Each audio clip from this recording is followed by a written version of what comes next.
অসাধারণ একটা street food recipe আজকে শেয়ার করব আপনাদের সাথে। আর এটা কিন্তু স্ট্রিট ফুড মামাদের কাছ থেকেই নেওয়া, সেম তাদের রেসিপিতে হুবহুব আজকে থাকছে আপনাদের জন্য পালন পাকোড়া। আর এই লোভনীয় পালন পাকোড়াটা যে কতটা টেস্টি, যদি একবার বানিয়ে নেন ঠিকই বুঝতে পারবেন যে এটা দেখতে যেরকম লোভনীয়, খেতে তার থেকেও মচমচে ইয়ামি।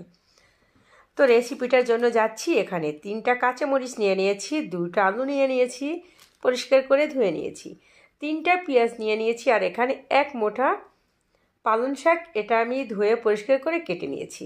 আর এখন আমি এটাকে একটু অফ ক্যামেরায় আমার মতো করে কেটে নেব, মানে মামারা যেভাবে কাটে তো মামারা এইভাবেই কেটে নিয়েছে।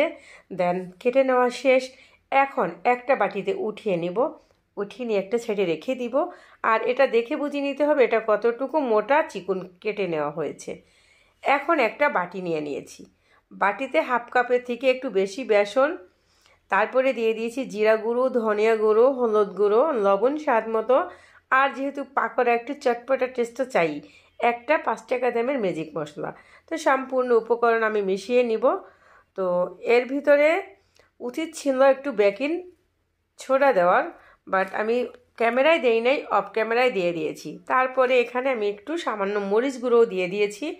এই জিনিসটা যখন একটু ঝাল ঝাল হবে টেস্ট হবে, মরিচটা দিতে ভুলে গিয়েছি, তারপরে দিয়েছি।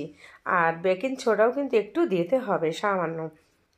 তো সম্পূর্ণ উপকরণ সুন্দর করে একটু, ওই যে আমি বেসনটা কিন্তু মানে অনেক গাঢ় করে মেখেছি, তারপরে এই যে শাকটা পেঁয়াজ এবং মরিচ দিয়ে সুন্দর করে মেখে নিতে হবে। এই পর্যায়ে বেশি একবারে চটকানো যাবে না।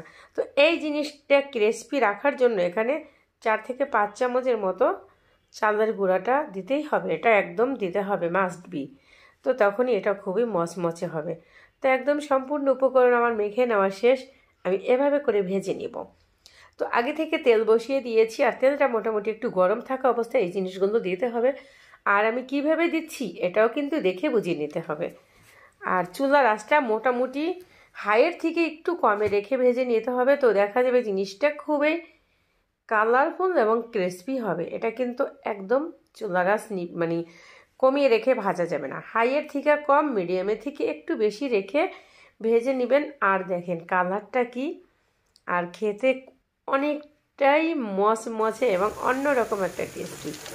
আর এটা একটা স্ট্রিট ফুড পালন পাকোড়া। তো যদি রেসিপিটা ভালো লাগে একবার হলো বাসায় করে দেখবেন। আর এই অল্প উপকরণে পুরো পরিবারের এইরকম মজাদার একটা নাস্তা হয়ে যাবে, একদম জমিয়ে খাওয়ার মতো।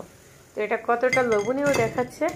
পরবর্তীতে কিন্তু আমি যেখানে আমার ডাইনিং, সেখানে লাইটটা সুন্দর না, কালারটা সুন্দর আসে না, কিন্তু বিশ্বাস করেন সেরকম একটা কালার, আর খেতে অসাধারণ, যেরকম মচমচে সেরকম টেস্টি। হাতটা আমার কাটা। তো রেসিপিটা এই পর্যন্তই ছিল, পরবর্তীতে দেখা হবে।